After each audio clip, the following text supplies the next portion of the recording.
네, 이번 연합뉴스 국장입니다. 네, 안녕하십니까. 대통령님 고생 많으셨습니다. 연합뉴스 TV의 성승환입니다. 남아공 주식을 오시기 전에 경주 에이펙을 저희가 주인으로서 손님들을 맞았었는데 이번에 손님으로 한번 모셨고 3년 뒤에는 저희가 다시 주의식을 해서 맞이해야 되잖아요. 어떤 이거는 좀 신경 많이 써야겠다. 그냥 더 많은 국가들이 오니까 이런 걸좀 신경이 느껴야 될 것 같아요. 마이크를 잘 정비해야 되겠다는 생각이 들었습니다. 마이크가 계속 말썽이 되군요. 우리가 국내 장소는 정해지지 않은 거죠. 아직 안 정해졌습니다.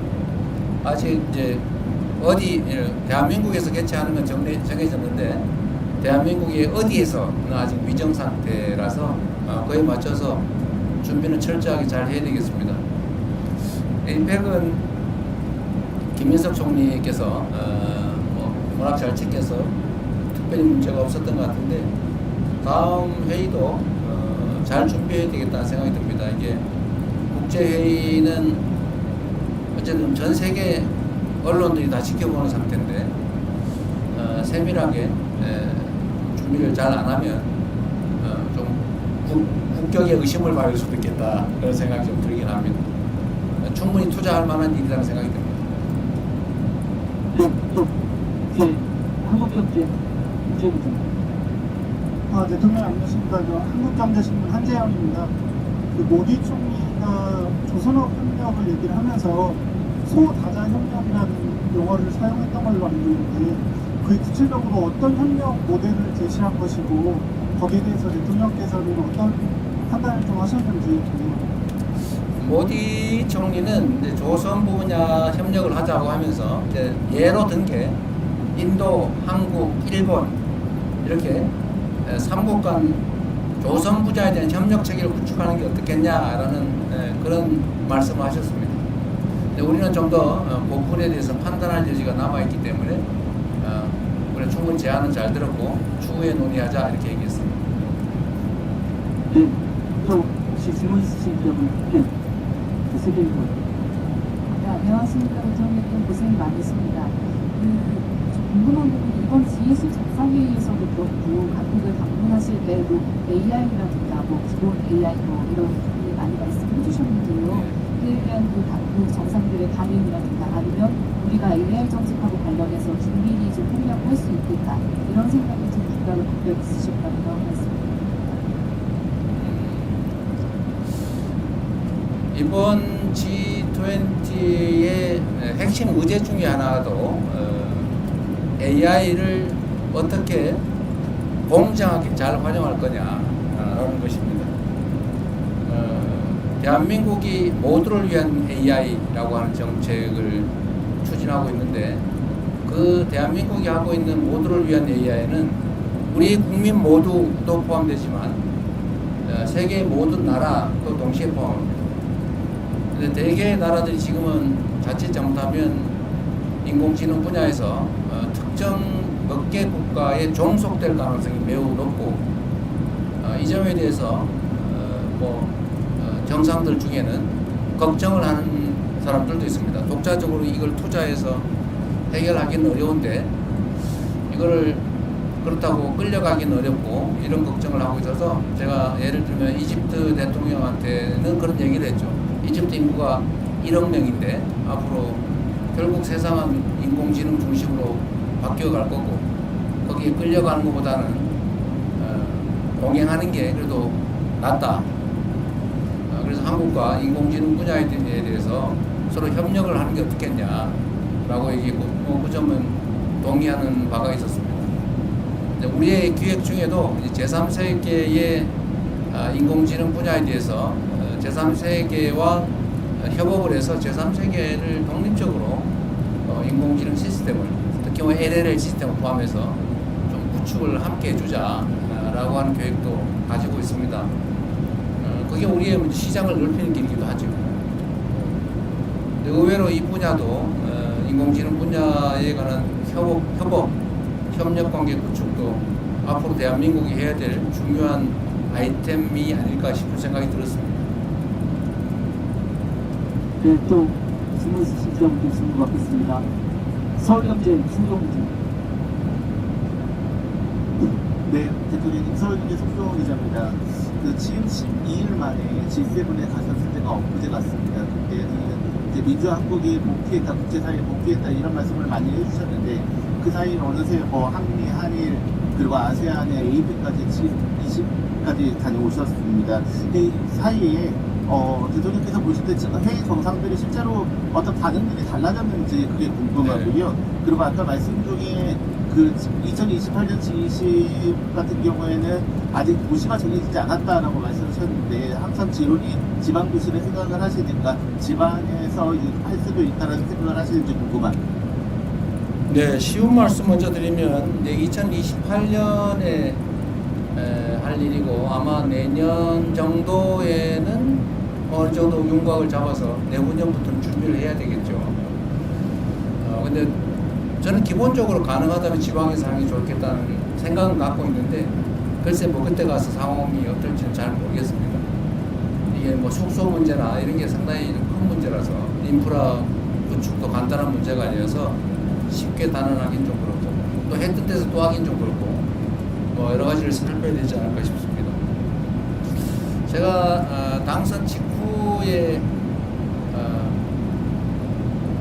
캐나다에 갔을 때 뭐 그때는 사실은 저도 정신도 없고 저도 뭐 몇몇 정상들 얼굴 아는 사람들 내가 혼자 사진에서만 봤지 전혀 모르는 사람들인데 뭐 상당히 좀 어색하긴 했습니다. 근데 그때도 느낀 건데 대한민국의 위상이 우리 스스로 생각하는 것과는 다르구나 라는 걸 그때 제가 G7 회의 갔을 때 느꼈고 그 후에 아세안 뭐 APEC 또 이번 G20 이런 회의를 가면서 느낀 거는 대한민국에 대한 외국의 인식이 정말로 높아지고 있구나 이걸 정말로 느낍니다. 대체적으로 한국 문화에 대해서 상처를 합니다. 문화적 역량. 그리고 이 얘기는 잘 안 하는데 이제 말 속에 숨어 있는 것들이죠. 정치적 얘기니까 계엄 얘기나 계엄 극복에 대한 얘기 잘 안 해요. 잘 안 하는데 사실은 그 얘기가 포함되어 있다고 느껴집니다. 놀랍다. 이런. 그래서 우리 국민들께서도 우리가 가진 국제적 위상, 또 대한민국 국민의 저력 이런 거에 대해서 정말 자부심 가져도 되겠다 그런 생각이 들고 또 이 저력을 기반으로 우리가 국내에서만 우리끼리 아웅다웅 하는 걸 넘어서서 좀 세계로 나아가면 좋겠다는 생각이 들었습니다. 충분히 길을 열어갈 수 있겠다.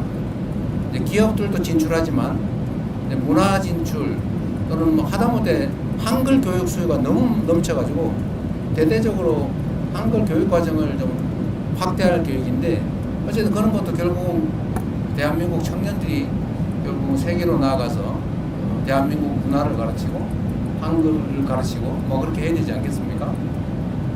그리고 어쨌든 대한민국의 이 문화 현상 정말 뭐라 그럴까요? 뭐 우리도 사실은 뭐 이렇게까지라는 생각이 들 정도인데 뭐 뷰티든 아니면 푸드 식품이든 뭐 컨텐츠 다른 뭐 드라마, 영화, 뭐 노래 정말 여러 분야에서 수요가 넘치는 것 같아요. 그러니까 잠재력이 엄청나게 크다. 이 잠재력을 이제 우리가 활용을 해야 되는데 그 첫 번째는 이제 우리가 외교 관계로 좀 문을 열고 또 그 안에서 세부적인 가능성은 일단 크게는 기업들이 뚫어가겠지만 또 우리가 문화 전파를 통해서 좀 토대를 단단하게 하겠지만 결국 그 안에서 개별적인 아이템도 만들고 할 수 있는 일이 참 많겠다는 생각이 들었어요. 제가 남아공에 한 분이 코코로라고 하는 일종의 식품 뭐 이런 걸 수입해서 파는 일을 하는데 남아공이 수입 규제가 좀 심한 모양이에요. 아직 체제 정비가 안 돼가지고 됐다가 안 됐다가 뭐 될 것 같은 건 안 되고 안 될 것 같은 건 되고 막 그런데요. 하여튼 시스템이 좀 안정이 안 된 것 같다 이렇게 얘기하면서 그 분야에서도 할 게 참 많다고 그렇게 얘기하는 걸로 보면 우리가 앞으로 그 정부 하기에 따라서 대한민국 국경 바깥에서 얼마든지 일자리든 또는 기업이든 수출이든 해나갈 수 있겠다 그런 생각이 들었습니다. 우리 안보실에서 잘해야 될 것 같아요. 외교부하고. 네, 지금 네, 박형원 기자님 제일 앞쪽에 계신데. 아 이분이 그 유명한 박형광님. 네, 대표님 안녕하십니까. 검설과 뉴스공장의 박형광 기자라고 합니다. 저희가 생각으로 많이 피곤하실 텐데 고생이 많으십니다. 방위 산업이 단순 수출 증진뿐만 아니라 국가 간 관계에 도움이 된다라고 말씀하셔서 드리는 질문입니다. 방산 포함해서 우주, 원전 등 협력도 중요한 의제로 지금 가져가고 계시는데 이걸 종합해봤을 때 사실상 군사 협력에 준하는 어떤 관계를 가져가려고 하는 후석을 만드는 것 아닌가라는 생각도 좀 듭니다. 그 정도까지는 아니더라도 미국, 중국 등 강대국에 의해서 좌지우지되는 변화일변도의 국제 정세에 대응하기 위해서 강사협력으로 끈끈하게 묶인 좀 새로운 외교적 협력체를 구상하고 계신 거 아닌가라는 생각이 듭니다.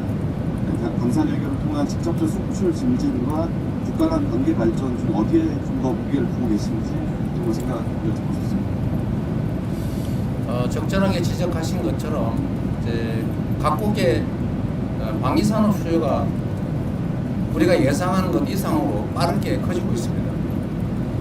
중동만 해도 다들 언제 예측을 넘어서서 갑작스런 급변 사태가 생길지 모르겠다고 불안해합니다. 최근에 몇 차례 국가들이 겪었죠. 이건 아닌데? 라고 하다가 좀 비상 상황을 겪는 일이 벌어지다 보니까 어쨌든 방위산업 또는 군사 안보 분야에 대한 수요가 상당히 많이 늘고 있습니다. 뭐 중동도 그렇지만 다른 나라들도 비슷하죠.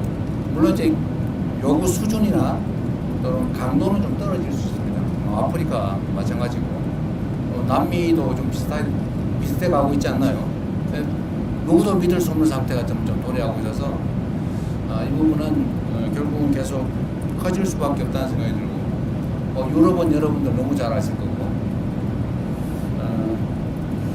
국가 간 관계 강화의 한 축이 될 수도 있고 이게 특히 협업을 하게 되면 공동 기술 개발, 공동 생산 이런 식으로 하게 되면 이게 군사 안보 협력을 안 할 수가 없어요. 그냥 라면 한 개 팔고 많은 거하고 다르죠. 이거는 국가 간 관계가 아주 깊이 안보 측면에서 연관 지을 수밖에 없기 때문에 국가 간 관계도 밀접하게 될 수밖에 없다. 말씀드렸지만 저는 언제나 그렇게 생각하죠.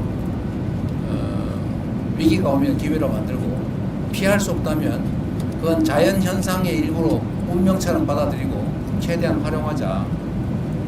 우리도 결국은 국방 분야에 투자를 늘릴 수밖에 없는 상태인데 그러면 외교 관계도 확대해 나가는 게 뭐 일반 무역 투자도 있겠지만 또 문화 교류도 있고 인적 교류도 있고 뭐 원자력이든 뭐 여러 가지 있겠지만 그중에 방위산업 분야도 아주 현실적으로 매우 유효한 수단이다 그런 생각이 듭니다.